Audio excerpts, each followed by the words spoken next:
75 साल हो चुके हैं, परंतु हमने गरीबों के नाम पे राजनीतिक रोटियां बहुत लोगों ने सेकी है।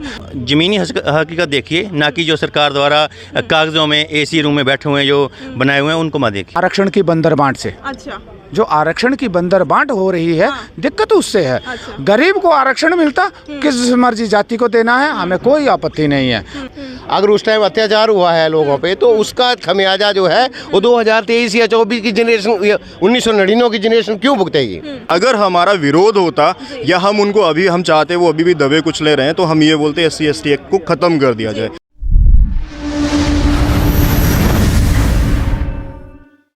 नमस्कार, मैं सेल भारद्वाज नवयुग टीवी देख रहे हैं। मैं इस समय दिल्ली के जंतर मंतर पे मौजूद हूँ। मेरे पीछे अगर आप भीड़ देखेंगे, यहाँ पे इतने भी लोग हैं ये आरक्षण की बात कर रहे हैं। उनके बैनर पे अगर आप ध्यान देंगे तो वहाँ पे भी लिखा हुआ है राष्ट्रीय स्वर्ण आयोग का गठन होना चाहिए। अब मैं इन्हीं लोगों से बातचीत करती हूँ और अगर देखेंगे इन्होंने भी कुछ पहन रखा है जिसमें इन्होंने रखा है कि आरक्षण गरीबों को मिले, ना कि अमीरों को।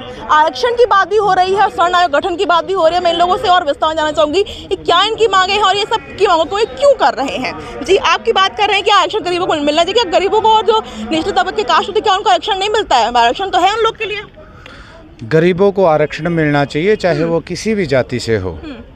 ये मांग मुख्य है। आज तक 75 साल हो चुके हैं, परंतु हमने गरीबों के नाम पे राजनीतिक रोटियां बहुत लोगों ने सेकी है।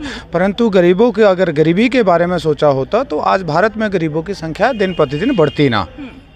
कौन है, कौन ये रोटियां सेकता है? क्या भारतीय जनता पार्टी काम नहीं करती गरीबों के लिए? ये भारतीय जनता पार्टी ही नहीं, सारे जितने भी राजनीतिक दल है आरक्षण के नाम पे हर जाति वर्ग को अलग अलग बांट के, चाहे किसानों को अपने जातियों में बांटा हो, चाहे शिक्षा को अपने जातियों में बांटा हो, चाहे हर वर्ग जातियां बांट दिया। बिल्कुल बांट दिया है। कैसे? कहीं आरक्षण के नाम पे एक बच्चे का इंटरव्यू होना है, वहाँ पे उसको आरक्षण दिया जाता है। स्कूल में अगर आप किसी कॉन्वेंट स्कूल में डालना चाहते हैं और सेंट्रल स्कूल में डालना चाहते हैं, वहाँ पे भी आरक्षण का लाभ दिया जा रहा है। तो किस बहुत पहले समय चल रहा है ना, अभी थोड़ी ना है। देखिए, अगर 75 साल आपको आज़ादी के हुए हैं और अभी भी आपको आरक्षण की ज़रूरत है तो वो बहुत शर्मिंदा होने की ज़रूरत है, क्योंकि जो आरक्षण का लाभ ले रहे हैं वो बड़े बड़े पेट वाले, बड़ी बड़ी गाड़ियों वाले लोग हैं। वो बड़े हैं, वो नीचे तक नहीं आते उनको।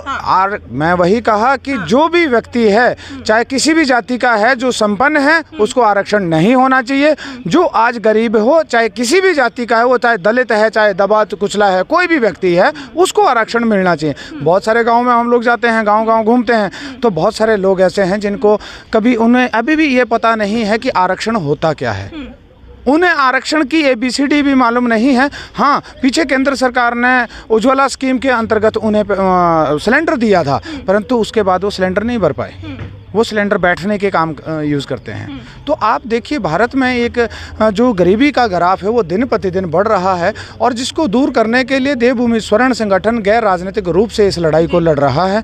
और ये आवाज़ आर्थिक आधार पे आरक्षण हो, योग्यता के आधार पे नौकरी हो, समानता का अधिकार हो, और किसान परिवार को जो सुसाइड करते हैं हर साल, कम से कम 500-600 किसान पूरे भारत में सुसाइड करते हैं। यदि हम सही में किसानों के हितैषी बनते हैं, किसानों की बात सुनने वाले बनते हैं, तो किसान परिवार को अगर सरकार ने उन लोग के लिए कोई कार्य नहीं किए हैं। सरकार ने बहुत अच्छे कार्य किए हैं कि एक हाथ से देते हैं, दूसरे हाथ से वापस ले लेते हैं। जैसे 6,000 रुपया सरकार ने, मोदी सरकार ने दिया, हम उसकी तारीफ करते हैं, परंतु उसके साथ ही जो खाद सरकार द्वारा मिलती है वो उस खाद का अमाउंट ऊपर बढ़ा दिया गया। जो आपके कीटनाशक है उसके अमाउंट ऊपर बढ़ा दिए गए उस चीज़ का। और 6,000 से होता क्या है? 6,000 से मैं किसान के पेट भरने की बात कर रहा हूँ कि व्यक्ति के पास, एक किसान के पास, उसकी अभी हम आ रहे थे तो 2 रुपये किलो आलू मार्केट से उठ रहा है, अभी खेतों से उठ रहा है। कभी किसी व्यक्ति ने ये बात नहीं की कि किसान की लागत कितनी है उस आलू को तैयार करने में, और वही आलू दिल्ली में आके वो 25 रुपये और 20 रुपये किलो बिक रहा है। इसका जो बीच का ये पैसा खाने वाले लोग है कौन? कभी आइडेंटिफाई करने की किसी ने कोशिश नहीं की। इसी प्रकार से गेहूँ 20 रुपये गेहूँ बिक रहा, समर्थन मूल्य जो सरकार ने तय किया है, परंतु आटा 40 रुपये किलो है। इसके बीच का जो है पैसा है ये खाता कौन है? ये किसान से ज़्यादा मार्जिन तो ये लोग ले रहे हैं, किसी ने बात नहीं की। पहली बारी उम्मीद की जा रही है कि सरकार से निवेदन किया है, सरकार बात करेगी, जब आमने सामने बैठेंगे हर एक तथ्य पे बात होगी, और हम लोग चाहते हैं कि किसान परिवार की अनदेखी ना हो। पर लेकिन हमेशा सरकार बात करती है कि हमारे लिए अगर पहले कोई आता है तो वो आते निचले तबके के लोग, मध्यम लोग, गरीब लोग और किसान और देश के सैनिक। तो फिर अब ये सब सवाल कैसे उठने लग गए? मैम देखिए, ये आप ग्राउंड लेवल पे बात करेंगे तो अब यहीं की बात करें आप, यहाँ पे आपको किसान बैठे हुए मिलेंगे, आर्मी बैठी हुई मिल जाएगी और सामने परे मजदूर बैठे हुए हैं। तो जो ज़मीनी हकीकत वो ये है जो आप यहाँ पे देख रहे हैं, कहीं और जाने की ज़रूरत नहीं है। सरकार के पाँव में बैठे हुए हैं और तीनों वर्ग बैठे हुए हैं। तो ज़मीनी हकीकत देखिए, ना कि जो सरकार द्वारा कागज़ों में एसी रूम में बैठे हुए हैं जो बनाए हुए हैं उनको मत देखिए। तो क्या लोगों का धीरे धीरे सरकार के ऊपर से क्या विश्वास उठता चला जा रहा है? मैम ऐसा है कि विश्वास उठना अलग बात है, लेकिन शुरू से ही सरकार चाहे कोई भी हो, जो गरीब परिवार हैं उनकी हमेशा अनदेखी हुई है। उन्हें हमेशा अपने हक़ के लिए लड़ना पड़ा है और वो लड़ रहा है। तो सरकार से ये अनुरोध ही है हमारा कि आगे 24 के इलेक्शन आ रहे हैं, तो उससे पहले जो हमारी ये मांग है इनको मान लिया जाए, अन्यथा 24 में तख्ता पलट होना अनिवार्य है। तो उन्होंने जीत का महासंकल्प लिया है कि वो भारतीय जनता पार्टी इस बार भी अच्छे वोटों से और 2024 में आने ही वाली है। मांग भी उसी से की जाती है जो करने में सक्षम हो। जिसने 10% दिया है, मानते हैं ना, सक्षम है, वो कर सकती है देश के लिए। आज के डेट में भगवान का दूसरा रूप है सरकार। हम तो ये चाहते हैं कि लोग सरकारों के बड़े बड़े बैनर बनाए, उसकी पूजा करें, क्योंकि भगवान बाद में इंसाफ करते हैं, सरकार एकदम से, क्योंकि सरकार चाहती है कि झूठे के ऊपर केस करके अंदर कर देती है। तो हमारे लिए तो हमारी जो पालनहार है मेन सरकार है, और कुछ भी शब्द अगर मुंह से निकल जाए सीधे आप अंदर है। परंतु बड़े बड़े लोग और ये राजनीतिक लोग हैं ना, ये सिर्फ आज राजनीति रोजगार के रूप में तलाश करते हुए संसद में बैठ रहे हैं, और इन लोगों को सिर्फ अपनी महत्वाकांक्षाओं से का निर्वहन करना है। इन्हें लोगों के लिए कोई कार्य नहीं करना है। आप बताएं, एक विधायक जब पहली बारी जीतता है उसके खाते में 2-4 लाख, 10 लाख, 20 लाख रुपया होते हैं, परंतु 5 साल बाद जब वो दोबारा इलेक्शन के लिए अपना नॉमिनेशन फाइल करता है तो उसकी प्रॉपर्टी 50 करोड़, 100 करोड़, पता नहीं कौन सा हीरा उनको मिल जाता है, कौन सी मणि उनको मिल जाती है, और वो पीढ़ी दर पीढ़ी चल रहा है। तो मैं कुल मिला क्या समझूं कि भारतीय जनता पार्टी के राज में क्या किसान हो चाहे मध्यम वर्ग हो, क्या कोई संतुष्ट नहीं है उससे? हवा तो बातों की हवा तो बहुत तेज चलती है, परंतु उससे जो पत्ते झड़ते हैं ना, हम जैसे गरीब आदमियों के और गरीब किसानों के, वो राजनीतिक दल उसके ऊपर चलते हुए उन पत्तों को बिल्कुल तोड़ मरोड़ के फेंक देते हैं। आज हो ही वही रहा है। अगर हकीकत आपने जाननी है तो कभी गरीबों की, मैं सरकार को ही बोलता हूँ कि आप अपनी योजनाओं का एक बार आप उसका मूल्यांकन तो करिए। अगर 70 साल से आप किसी योजना को दे रहे हैं और उससे गरीबी और बढ़ रही है, गरीब नहीं हट रहा, गरीब बढ़ता जा रहा है, क्या कारण है? उसको मूल्यांकन करना चाहिए था ना, परंतु कोई करने वाला नहीं है। करोड़ों खरबों रुपया आरक्षण के नाम से दिया जाता है, किसानों के नाम पे दिया जाता है। आज लाभ उसको दिया जा रहा है जो किसान। आरक्षण से दिक्कत किस चीज़ से है? आरक्षण की बंदरबांट से। अच्छा, जो आरक्षण की बंदरबांट हो रही है, दिक्कत उससे है। अच्छा। गरीब को आरक्षण मिलता, किस मर्जी जाति को देना है, हमें कोई आपत्ति नहीं है, परंतु जब तक ये बंदरबांट होती रहेगी, जब तक योग्यता को दरकिनार कर अयोग्यता को प्रमुख किया जाएगा, हम लड़ते रहेंगे। जब तक किसानों की अनदेखी होती रहेगी, हम लोग लड़ते रहेंगे। ये समय आ चुका है, और अभी तो सिर्फ चिंगारी है, आगे ज्वाला बनती रहेगी। और पूरे भारत के लोग जब एक मंच के पास एक दिन पूरी दिल्ली का घेराव करेंगे, शायद उस दिन इन राज्यों का और प्रदेश सरकार और केंद्र सरकार को पता लगेगा कि हम किस आवाज़ को बुलंद करना चाह रहे हैं। हम लोग जाति को लेकर नहीं चले हैं। हम कहते हैं कि हर जाति के लोग, अगर किसी को आपत्ति है, आओ एक थाली में खाना खाए। अगर किसी को छुआछूत की बात करनी है ना, तो आए, वो अपने घर से खाना लाए, हम उनके साथ बैठ के खाते हैं, एक थाली में खाएंगे, एक गिलास में पानी पिएंगे। हम किसी के विरोध में नहीं है, हम उस वर्ग की भी बात कर रहे हैं जो गरीब है, हम उस वर्ग की बात कर। आप बताएं, जब योग्य व्यक्ति हमारे देश का संचालन नहीं करेंगे, योग्य डॉक्टर हमारे हॉस्पिटल का संचालन नहीं करेंगे, योग्य अध्यापक हमारे देश का, हमारे शिक्षा का संचालन नहीं करेंगे, तो हमारे देश की व्यवस्था किस प्रकार की होगी? आप बताओ। बहुत बुरा हाल होने वाला है आने वाले समय में। और अगर किसानों की अनदेखी इस प्रकार हुई, किसान अपने लिए सिर्फ अन्न बोने लग गया ना, तो आने वाले समय में भारत में अनाज का अकाल पड़ जाएगा।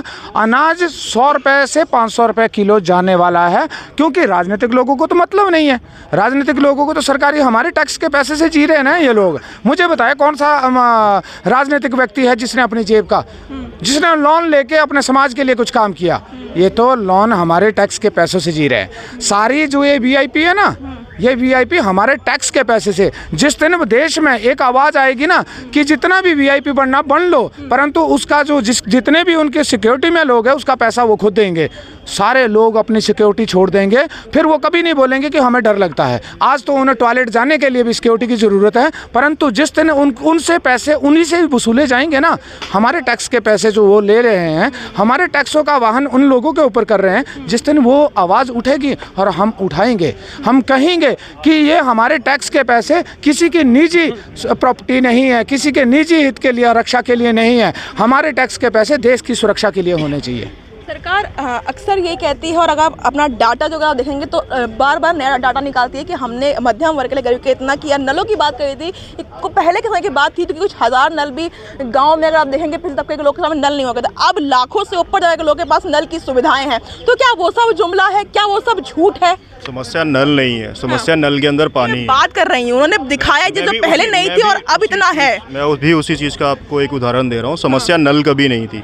जब तक उस नल के अंदर पानी नहीं आएगा तब तक समस्या वैसी की वैसी ही रहेगी। मुद्दा वही है जो अभी भी बात कर रहे हैं हम। जैसे आप पैम्पलेट में भी देखेंगे, हमने लिखा हुआ है कि योग्यता के आधार पर नौकरियां दी जाए।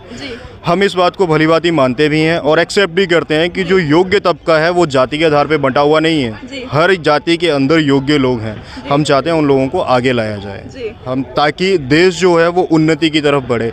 क्या व्यवस्था है या क्या वजह है 75 साल के बाद भी आज भी लोग जो है वो पिछड़ा होने के लिए लड़ रहे हैं, ना कि उत्थान की बात कर रहे हैं। आपने देखा हुआ थोड़ा टाइम पहले भी यहाँ पे आंदोलन हुए जहाँ पे ओबीसी समाज, ओबीसी तबके के लिए लड़ा जा रहा था।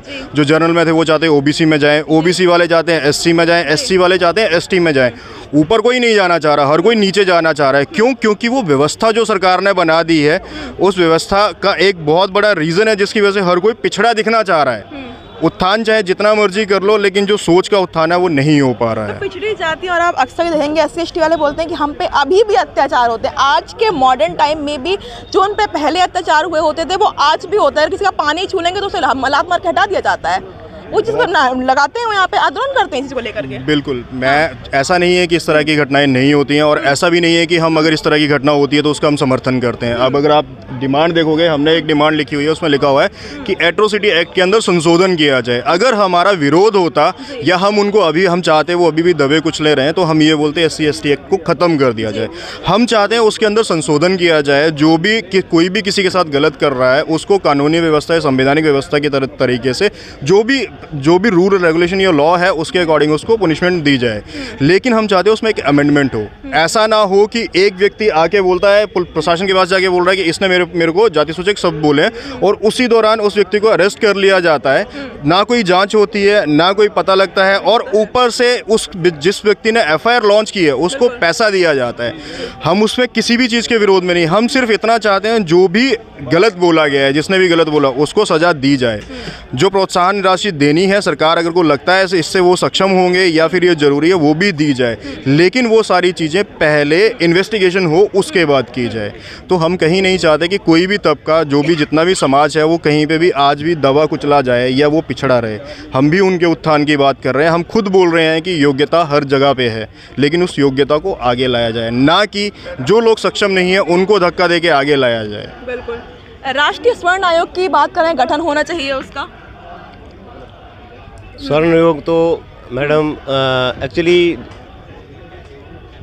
स्वर्ण आयोग तो गठन होना चाहिए, क्योंकि ऐसा जो हमारे स्वर्ण जो प्रजाति है इस टाइम पे स्वर्ण लोग हैं वो बिल्कुल वो तबका बिल्कुल अपने आप को सेफ महसूस नहीं कर रहा है। मतलब जो एट्रोसिटी के भी जितने भी केस इस देश में हुए हैं अभी तक, आप उनके ऊपर अगर एक बार मूल्यांकन किया जाए उनका, तो उसमें से 90% केस जो झूठे हैं और उसके ऊपर कोई रिएक्शन नहीं हुआ है। जो झूठा साबित हुआ है तो या तो उसके ऊपर कड़ी कार्रवाई होना चाहिए, और वो सिर्फ प्रोत्साहन राशि लेने के लिए लोगों ने ये सब किया। तो आम हमारे बच्चे जो है, हमारी जनरेशन है, यहाँ जो बात चल रही है कि भाई ये पहले बहुत ज़्यादा अत्याचार हुआ है।